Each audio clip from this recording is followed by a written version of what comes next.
Greetings, beautiful beings. I am Melissa Knight. This is SOAR, Sacred One, Amplify Your Roar.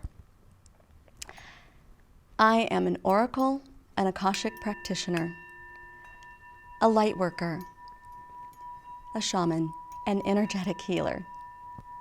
I am here to help others find, rediscover, connect with, and amplify their light and their roar. The roar is about repurposing, recycling, and reclaiming righteous rage. We've all been through things. We've all been trampled upon, we've gone over things and under things and been run over and flattened, in fact, or so we thought. But we got up. And then what did we do? Did we really get up fully? Did we reclaim our position and our trajectory that we were on for our life? Did we find our life purpose? Did we learn how to find and light our light for the world? I'm here to help you do that and to bring some other people along who are also excited about helping you to do that. In this show, I'll be joined by artisans, artists, healers, practitioners of all types, shamans and curanderos, medicine women and men, Akashic practitioners and Reiki practitioners, pranic healers, cranial sacral. My job, as I see it, is to prepare you and to equip you with the tools that you need, because we each have to have our own sacred medicine bag. We never know when someone we encounter will need our sacred medicine or help finding their own. That's what this journey is all about.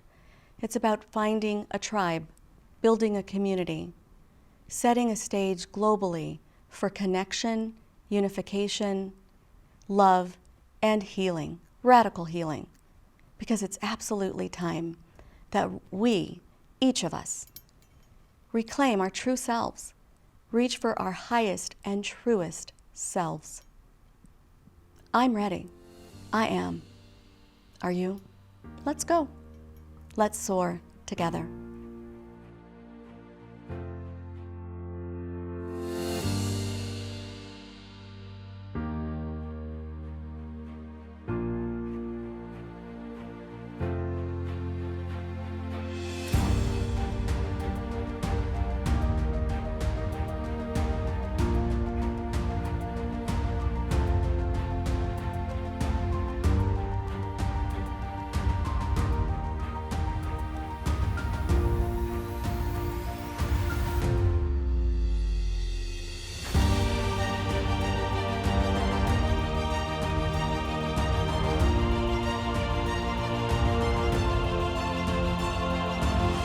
Thank you for joining us for another episode of SOAR with Melissa Knight, and I am joined by Amanda Gallagher with Xanadu Massage.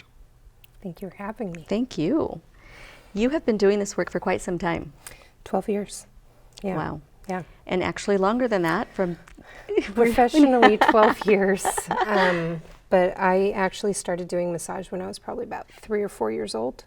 That is just the coolest story. Yeah. I have many relatives, but I had 2 particular older cousins that played football and helped their dad, my uncle, out with construction.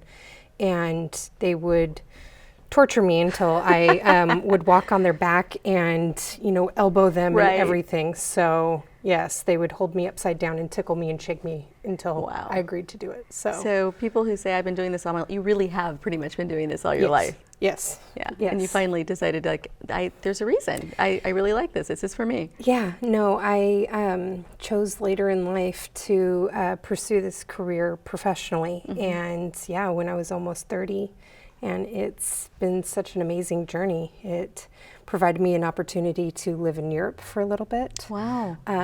Provided me an opportunity to just meet so many amazing people, yourself included. Thank you. And just...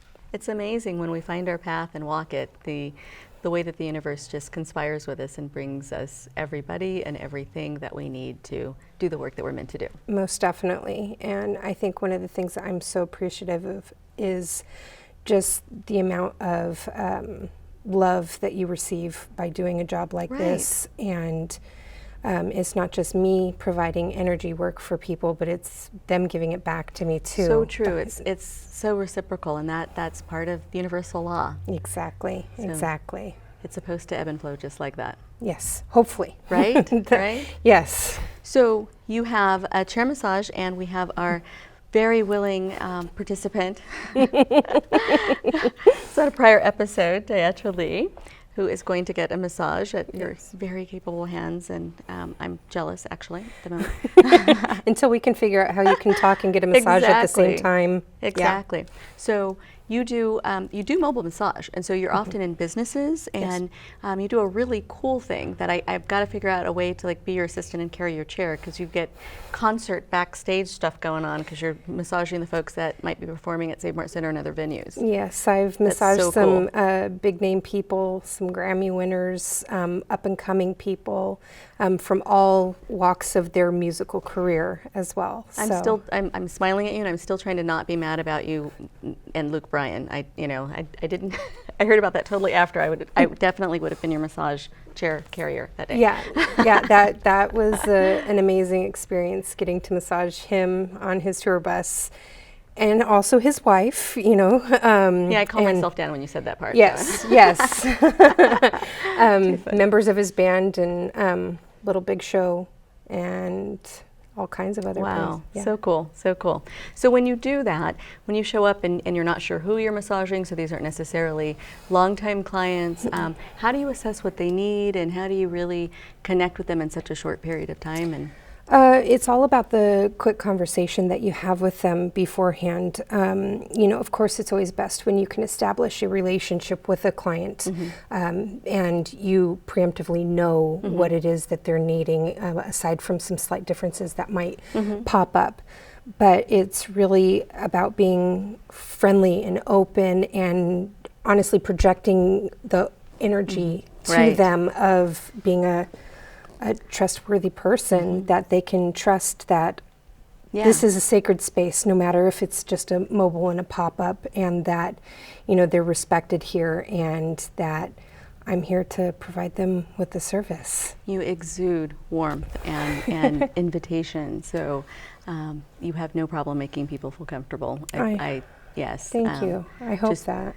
The moment I met you, I felt that. So thank you so much. You create space for that all the time. Well, so you've had a chance to talk with Day a bit as we've been kind of hanging out. So she's not totally just someone that walks up, but I'd like to just be the fly on the wall and watch you do your thing and have you engage with her. I do want to, as you're doing that, I want to know about Xanadu and where the name came from and all of that, and just why you do this, why it's such an integral part of your life. Okay, definitely. Well, first, I always, want to make sure that whomever I'm massaging, however brief or long it is, let them know that this is their massage. This is not me. This is all about you. It is not about my ego or what I want to do to you. It's what you want me to do. So if you want the pressure harder or softer anytime, you let me know. You let me know if you have any problem areas, and I usually can find some extra ones you may not have known about. That's so important what you just said, because I think the piece about ego, because there are sometimes there may be therapists who they have a particular thing that they like to do or they think that they're good at, and so they may get into a practice of I'm going to massage this area first, or I'm going to use this amount of pressure, or this is my special thing that I could bottle and market, and with the idea that it works on everyone, and it may not. Yes. So and again, it's not about the therapist. They may have a whole toolbox of things in their repertoire that they can use, but none of those matter if it's not the right one for the client. Exactly, and that's one thing I have come across. As often as I can get a massage myself, which is not as often as I would ever like, because I'm usually always the one to give and not receive, which is not very good. But We've got to talk about that with self-care. Yes. Yes, yes. Well, Some trades with people, yeah. But the one thing I have found is that there are quite a few people out there that they have their routine, they stick with it, they don't deviate from it, and it's their massage. It's not their client's massage. Right. So for me, of course, you know, everybody is going to have somewhat of their own routine that they like to go through, but it's having that open communication with my client and knowing to adjust the pressure, to you know, work more on one area than another, to change things up. And it's also about the feel of it, what feels right for me to do at that time. Okay. So no two massages should ever be So you're paying alike. attention to how her body is responding to the pressure, and it's all Oh that. yes, Okay. it's an emotional and energetic feeling, but it's also ever so slight differences. It's breathing. It's, you know, looking at the whole body and seeing if there's something that tenses up. It may not tense up in the area that I'm massaging, but you can maybe see a hand tighten up, a foot kind of move. Wow. So it's Very really paying intricate. attention to the whole body. Okay.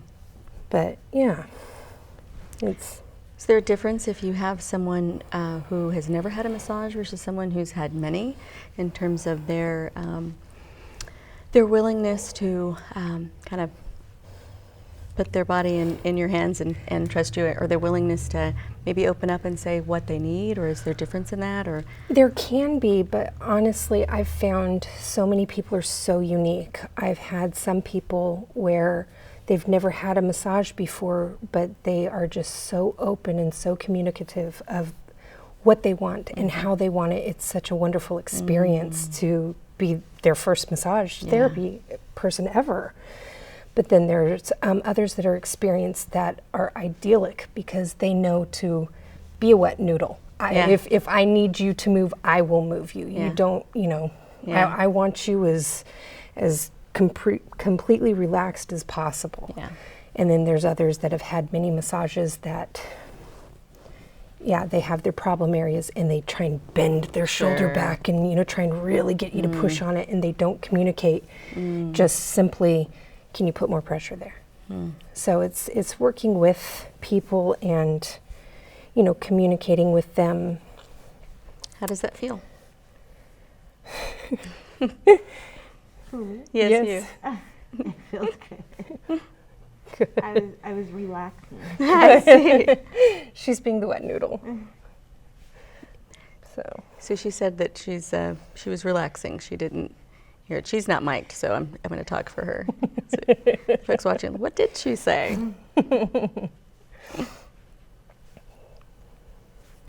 But yeah, there's so many different massage techniques out there. I like to incorporate all different kinds. So I can't actually pigeon myself into one type. That's good. I did go to a school where you learned shiatsu, Swedish deep tissue, energy, Reiki, everything. So it's kind of a So you have little a full bit repertoire, and you can pick and choose and adapt to the moment to individual client's moment. needs. That's awesome. But I always do incorporate at least a slight amount of energy work.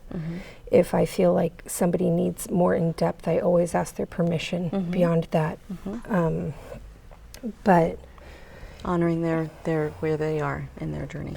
most Absolutely. definitely, most definitely. But yeah, I love doing it. I Yeah. love doing it. But it's also important for clients to recognize what they need to do before a massage as well. Never be afraid to ask a therapist where they went to school, if they're licensed or advice. certified. Good advice. Do they have insurance? Anything like that. And also communicating with them fully if you have any issues. Make sure and get an okay by your doctor if you do have extenuating health circumstances.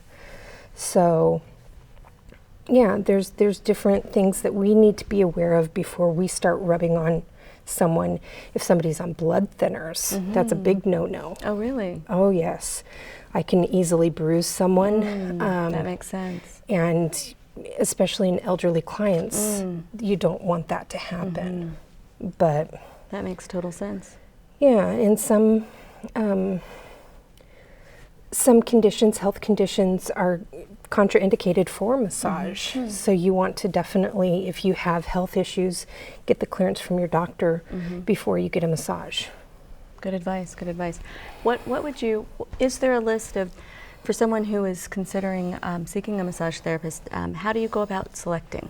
There's so many out there. How do you know, how do you compare, and what kinds of things might you look for or ask when you call, or if you were to visit a website, or even look at if they had a flyer? Are there certain kinds of things that they should say or they should offer or that you want to ask about in making your selection?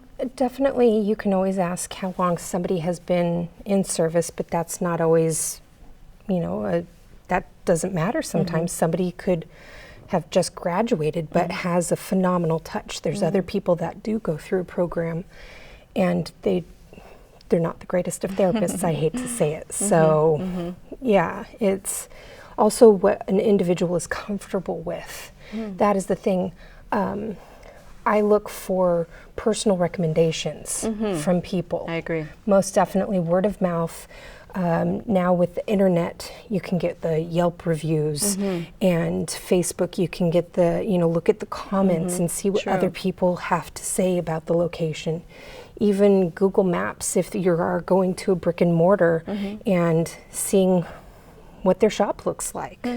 Because that can, if you're not comfortable going to a certain area of town, they could be a great therapist, but maybe that's not your best choice because you're not comfortable going there. Which is going to increase maybe your stress and what you're taking into the massage even. Yes. Yeah. Yes. So it does come up to be, the individual choice and what you're comfortable with, but can you ever really go wrong with a good recommendation from a friend or a family member? Word of mouth is always wonderful. People that are telling you, this was my experience with this therapist. Yes. Yeah. Yes. Yeah. So You came highly recommended. I had been hearing about you for years before we met. So, like, you're Amanda. Oh my God. which I had no idea about. Which I'm so. That's pretty. It's a pretty cool thing, though. Yeah. It I can't tell. It makes me blush thinking like, oh my gosh, people said something. And the other thing too is it was another massage therapist who was singing your praises, and so that speaks volumes as well. So people in your own tribe who do the same work, and they're saying, this is someone that I would see, and this is someone that I do see, and I recommend them. So I think that's always just a huge beacon for someone who's good through and through, and their heart is in the right place, and they're aligned spirit-wise in why they're doing what they're doing and the journey that they're on. Oh, yes. That's important. Oh, yes. And they're concerned about their clients in that same way, helping them on their path. I mean, it's soul work. It really is. It's a very intimate thing that happens between a therapist and their client. And it has to be safe space. There has to be most definitely trust. There's so much vulnerability going on in a massage. Most definitely. And I mean, from the client standpoint as well as from the therapist standpoint as well. You do come across in my profession some inappropriate offers every now and then. And it's... So having good boundaries and being able to... I'm sure there's probably sometimes that you might see that coming, and that's the whole, I'm not going to schedule you, and you get that feeling when people are trying to schedule. You get really good at knowing how to deflect or acting ignorant of a situation. So, yeah. And even on the other side of that, you and I were talking before we got set up and started here about, earlier about a really sensitive area for some women who very much need massage and could benefit from the release that goes on there, and the body healing and bringing the body into alignment and sync with where they may be in terms of their mind and their spirit, and moving on beyond trauma. Definitely. And it really means that a therapist has to be prepared for that. Yes. And there are some who probably completely shy away from that because of their own issues and whether the degree to which they've dealt with their own, and that's unfortunate for for clients, Yes. and clients don't necessarily know how to talk about that or address that. How do you deal with that in your practice? As far as dealing with some of the trauma, it's just making sure that whomever comes to me knows that this is a safe and loving touch. There's all kinds of studies out there that have shown just what a simple touch from another human being can do. A holding of a hand, hand on a shoulder, a hug, Right. something like that. Human Just the touch is, healing yeah. properties involved, and making sure that the client knows that that's what I'm providing for them. Awesome. It's also about listening to them, even if they're not saying something. Profound. It's just watching them and knowing, and some of them, set those boundaries and respecting those boundaries. Not to say that those walls won't come down, but don't push. Meeting people where they are, absolutely. Yes, even as simple as, how we were discussing victims of sexual abuse, which we were both Yes. survivors of. And as simple as a chair massage, fully clothed, able to immediately get up and leave if they feel comfortable. Something as simple as this. Nice. You can start off as slow as you want, sitting across a desk from each other and giving somebody an arm massage or a hand massage. I've given some people just a scalp massage. And so it's not involving any other part of their body. Nice. So it's Lots just of alternatives to help people feel comfortable and grow in their level of comfort of receiving a healing touch. Yes, most definitely. And again, that's one of the things I make sure and tell my clients is undress to your comfort level. They're always fully draped. I do practice, proper draping techniques to where no part of their body that's an intimate part is ever exposed. And so I make sure and let them know that, especially if they kind of show signs of being uncomfortable with that.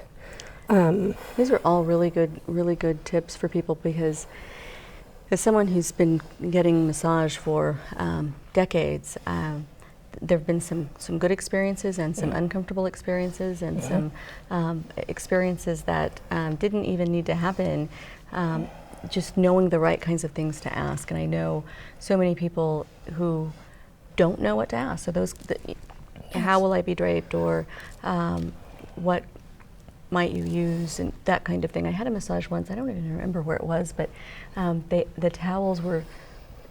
They didn't Very drape with small. a sheep or drape.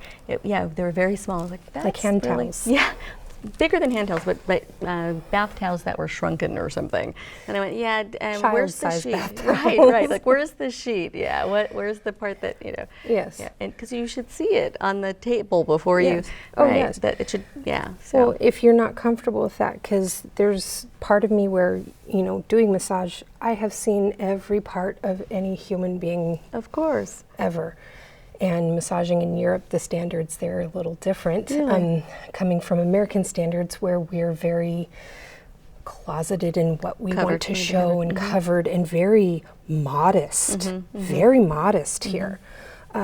Walked in for a client, and it was a woman, and she pretty much had stripped down naked and was lying on top of the sheets, and everything was just kind of like, okay, Right. go for it. And I took a second, and it was like, all right, let's do this. Right. So, and there was no shame, there was no body shaming, there was no uncomfortableness, there was no sexual overtures or at all. It was just, Exactly. yeah, it was just getting in there and doing it no different than fully clothed with, 5 layers of blankets on them. So, Right. It's nice when people are comfortable in their own bodies, in their own skin, and yeah. yes. Oh, yes. Coming from a different place, to be able to do this kind of work, to be able to receive this kind of work. Yeah. Oh, yeah. Without all the walls up. Yes. Most definitely. So how do you decide what you're doing? I like to know what people do as a career, for one, and you visualize what it is they do. Knowing that she works with her hands. She's a new chef and everything. She's more than likely going to be experiencing more issues in her upper back. Chopping, sense. Yeah. Preparing food, looking down, so it's, going into the neck area. Standing a lot. You don't see too many chefs sitting down. Right. So, lower back She's issues. nodding her head. Yes. So if she was laying on a table, I would definitely want to massage up the legs, get in those tendons, maybe do some light sports massage and stretching and such. Awesome. It's by getting some simple information. Do you have kids or not? What are their ages? Yeah. Because if they have kids that are generally under 5, you're still picking them up. So that's, and women, thought about that. we get the mommy stance where you jut one hip out. Right. And, Right. Got a so kid sitting on that hip, right? exactly. Yeah. So, knowing something like that, it's like, okay, you can usually feel all right, you usually carry your kid on your left side because you're right-handed, and knowing if somebody's right-handed or left-handed. So, yeah. Lots of information to take in and seek and Yes. in doing your craft. Yes. I love Yes. So it's I always have what's called the matrix going on in my in my head of processing all the information. Okay, well, it could be this, it could be that. Look for trailing it down and just going, always going. Beautiful, beautiful. What's your favorite part about the work that you do? It is the most gratifying job ever. How often do you hear somebody complain about having to go and get a massage? Right. We're eager and happy to go. I get to Yes, yes. So unless you're like And that grateful. 0.01% of the population that don't like massages, which don't trust those people. Right, right. They haven't had a good massage yet. No, they haven't. Right. Nobody is ever upset to come in and see you. Everybody is so grateful to have it happen. And if you do what you're supposed to do as a therapist, nobody's ever upset when they leave. Absolutely. So I love the work that you do with businesses, and I just love the idea that so many employers are figuring out that they can do more to support their employees' overall health and Yes. wellness, and Yes.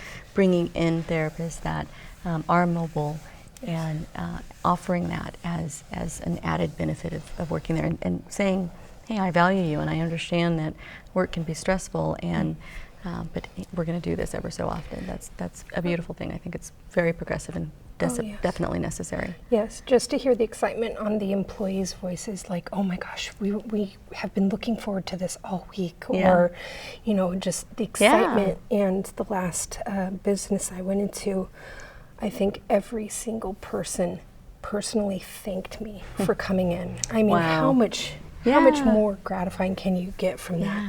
That they're not even the ones paying for it, but they're just so thankful that they, that they had this provided for them. And every agency and employer out there should really consider that, because happy employees are more productive employees. They're going to be very grateful. Exactly. Yeah. Exactly. Yeah. That's exactly what I feel is. Can it ever go wrong having something like that come in every now and then? Awesome. Thank you. Thank you for course. being here and doing this. Thank you. Thank you for being the soul that you are, walking around on the planet, Thank giving you. light. Thank you. Just amazing. Fellow goddess. Namaste. Namaste.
How are you doing?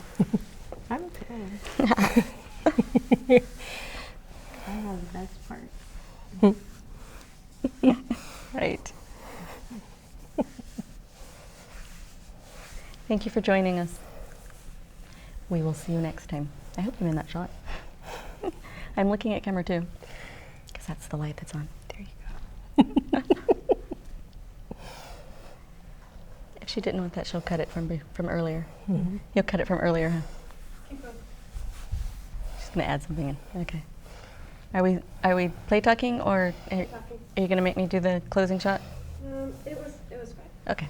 I might actually end it on the, Yeah. When I thanked her. yeah. Yeah. I like thought that so. better. I thought. If I was on that shot. I think you were. Awesome. Yes. Yay. How's that? Yay, thank you very much. Oh my God.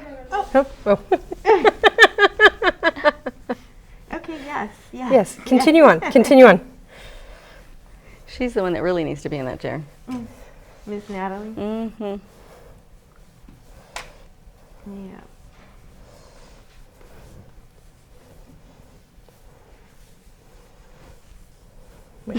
Talk to each other. Oh. Don't look at me. Sorry. Oh, sorry. My energy flow is up. I'm like, Yeah. Yeah. that's how every how you can time, tell, yeah. every time I start like sweating, doesn't matter if I'm just in tank top and Uh-huh. shorts and stuff. I'm like, okay. Yeah, it really is an energy exchange, and she's a powerhouse. So she fills me with energy when I see her. She is.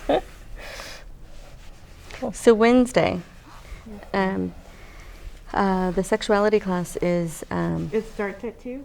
No, it starts at, the women in violence class starts at 2, and then the sexuality Okay. class is at 3:30. 3:30. Mm-hmm. So you need me there at 3:30. Mm-hmm.